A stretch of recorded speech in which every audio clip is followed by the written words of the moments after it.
नमस्कार दोस्तों, आप सभी का आपके YouTube चैनल में हार्दिक स्वागत है। आज की हमारी क्लास MS वर्ड की ही क्लास होगी क्योंकि हम MS वर्ड को ही कंप्लीट करवा रहे हैं। अब 1 या 2 क्लास बाकी है, उसके बाद में जो आपका MS वर्ड है वो आपका कंप्लीट हो जाएगा। उसके बाद में नेक्स्ट हम प्लेलिस्ट को स्टार्ट करेंगे एक्सेल की। तो पीछे की जितनी वीडियो उनको अच्छे से कवर कर लेना आप। तो चलिए ज़्यादा टाइम नहीं लेंगे, क्लास को शुरू करते हैं। तो सबसे पहले MS वर्ड को ओपन करोगे विंडो के साथ में आर। उसके बाद में इसमें देखोगे आप जहाँ पे भी विन वर्ड आपको दिखाई दे, उसके बाद में आपने इसको ओके करना है। तो जो आपका MS वर्ड है वो आपका ओपन होगा। हम व्यू के अंदर आपके साथ ये डॉक्यूमेंट व्यू और शो हाइट दोनों ग्रुप मैंने करवा दी पीछे क्लास में। आज हम करेंगे जूम और विंडो और मैक्रो, तीनों को एक साथ ही कर देंगे ग्रुप को इस कंप्लीट क्लास के अंदर।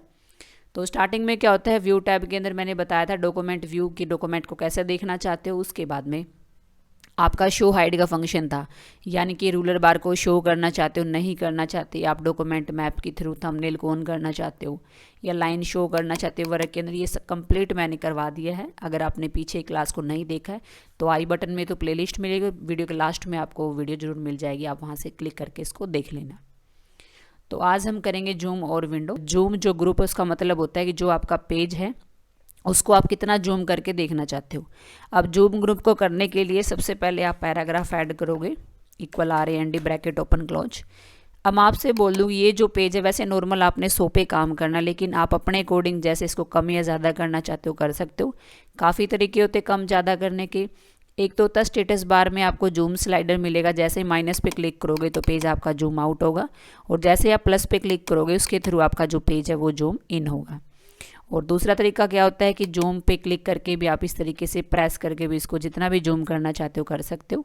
और इस विंडो को कम से कम आप कर सकते हो 10, ये चीज़ भी याद रखना, और ज़्यादा से ज़्यादा इस विंडो को आप कर सकते हो 500, लेकिन काम करना है 100 के अंदर। उसके बाद में दूसरा तरीका क्या होता है कि जैसे ही आप कीबोर्ड से कंट्रोल के साथ में और उसके बाद माउस से स्क्रॉल बटन को आगे की तरफ करोगे तो जूम इन होगा, पीछे की तरफ करोगे तो आपका जूम आउट होगा। तो यही काम करने के लिए जूम ग्रुप का यूज़ किया जाता है। जैसे जूम पे क्लिक करोगे अब एक डायलॉग बॉक्स का आपका ओपन होगा, इसमें पूछेगा वो आपसे कि आप कितना उसको जूम करना चाहते हो। मैंने उसको 75 बता दिया। आप जैसे ही ओके करोगे तो आपका जो पेज है वो नीचे देख भी सकते हो 75% आपका जूम पे जा चुका है। दोबारा से नॉर्मल करना चाहते हो तो जैसे ही आप जैसे ही आप नॉर्मल करना चाहते हो डॉक्यूमेंट को 100 पे क्लिक करोगे तो पेज आपका नॉर्मल करके आपको शो कर देगा।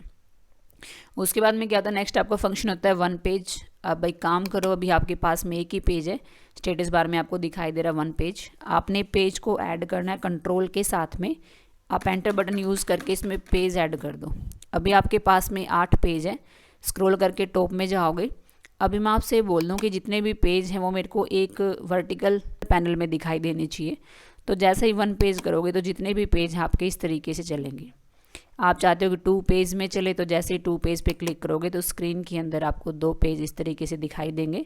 स्क्रीन पे 2 पेज ही चलेंगे, 1 करोगे तो 1 चलेंगे। लेकिन पेज विड्थ का मतलब होता है कि आप ये चाहते हो कि आपका जो वर्क है वो कंप्लीट आपका विंडो तक दिखाई दे। तो पेज विड्थ पे जैसे ही क्लिक करते हो बाय डिफ़ॉल्ट क्या होता है 100 से ज़्यादा साइज अपने आप हो जाता है। ठीक है, तो काम आपने करना है 1 पेज और 100 आपका साइज होना चाहिए। उसके बाद में नेक्स्ट आपका ग्रुप होता है इसके अंदर विंडो ग्रुप। विंडो ग्रुप का काम क्या होता है कि 2 विंडो को अगर आप एक साथ अरेंज करना चाहते हो तो इसी विंडो का यूज़ किया जाता है। स्विच का काम मैन होता है, क्योंकि विंडो को अगर आप चाहते हो कि आप जितने भी विंडो ओपन उनको डायरेक्ट ओपन करना चाहते हो, जैसे विंडो 1 को 2 को ओपन करना हो तो स्विच में जाके आप उस विंडो को स्विच कर सकते हो।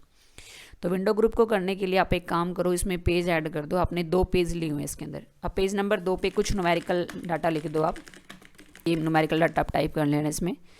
अब इसमें काम क्या होता है वैसे विंडो का, जैसे मैं आपको ये बोल दूँ कि जो पेज नंबर 1 पे आपने लिखा हुआ उसमें से कुछ वर्ड उठा के या फिर देख के आपने पेज नंबर 2 पे लिखने हैं। तो आप क्या करोगे, आप स्क्रॉल करके पेज नंबर 1 पे लेके जाओगे। इसमें आपने देख लिया जैसे ये लाइन उठानी है आपने, मोस्ट कंट्रोल्स उठाने के बाद में आप आगे जाके लिखोगे। तो इसमें क्या होगा, आपको दिक्कत होगी, बार बार स्क्रॉल करोगे। एक आसान सा तरीका होता है, इसी विंडो को आप दोनों साइड ओपन कर दो, यानी कि अरेंज करने के लिए यूज़ किया जाता है। अभी ये स्विच बता रहा है कि आपके पास में एक ही विंडो है सुमित की। आप एक काम करो, सुमित के नाम से दूसरी विंडो ओपन कर दो। आपने न्यू विंडो पे क्लिक करना है। जैसे ही आप न्यू विंडो पे ओपन करोगे तो अभी आपके सामने 2 विंडो ओपन होगी। आप देख भी सकते हो व्यू में जाके स्विच के अंदर। ये बता रहा है सुमित 1 की है, सुमित 2 की है। दोनों में काम सेम है, बस विंडो आपने ओपन अलग अलग की है। अब इतना करने के बाद में आप अरेंज पे चले जाओगे। अरेंज पे जाने के बाद बाय डिफ़ॉल्ट आपकी जो विंडो है बाय डिफ़ॉल्ट वो आपकी वर्टिकल में लगती है। जैसे आपने इसमें पेज नंबर 1 निकाल दिया और इसमें पेज नंबर 3 निकाल दो, तो इस तरीके से कंपेयर कर सकते हो। लेकिन आप एक काम करो, इसको साइड बाय साइड ओपन कर दो। एक फंक्शन आपको मिलेगा व्यू साइड बाय साइड, जैसे क्लिक करोगे तो आपकी जितनी भी विंडो है वो इस तरीके से वर्टिकल में आपको शो करेगी। इसमें जैसे पेज नंबर 1 है और इसमें पेज नंबर 2 है, कुछ भी टाइप करके आप पेज नंबर 1 से देख के इसमें लिख सकते हो। उसके बाद में क्या होता है, नेक्स्ट आपका फंक्शन होता है, मैं एक को स्क्रॉल कर रही हूँ, दोनों स्क्रॉल हो रही मेरी, मैं चाहती हूँ कि दोनों स्क्रॉल ना हो, तो एक फंक्शन होता है आपका स्क्रॉल का। जैसे आप इस स्क्रॉलिंग पे क्लिक करके इसको ऑफ करोगे तो अब ये विंडो आपकी अलग से स्क्रॉल होगी और ये विंडो आपकी अलग से स्क्रॉल होगी।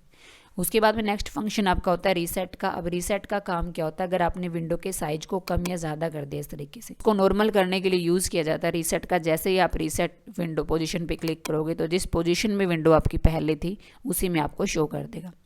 अब आपने क्या करना है, एक विंडो को मिनिमाइज़ कर दो, एक विंडो को आप मैक्सिमाइज़ कर दो।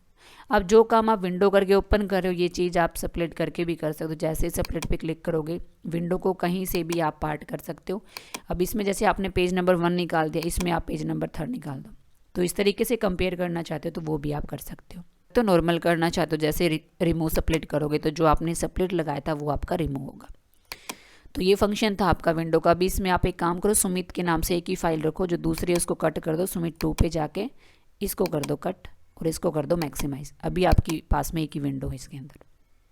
तो ये था आपका विंडो ग्रुप कंप्लीट। उसके बाद में नेक्स्ट आपका फंक्शन होता है मैक्रो का। मैक्रो के अंदर क्या होता है, मैक्रो के अंदर वैसे नॉर्मल रिकॉर्डिंग होती है, यानी कि कुछ क्या होते हैं, कई बार आपको कुछ ऐसे काम होते हैं MS वर्ड के अंदर जो बार बार आप रिपीट करते हो, तो इसमें रिकॉर्ड करके आप रख सकते हो। इस चीज़ को दोबारा से अगर लेके आना चाहते हो तो वो आप इसके थ्रू लेके आ सकते हो।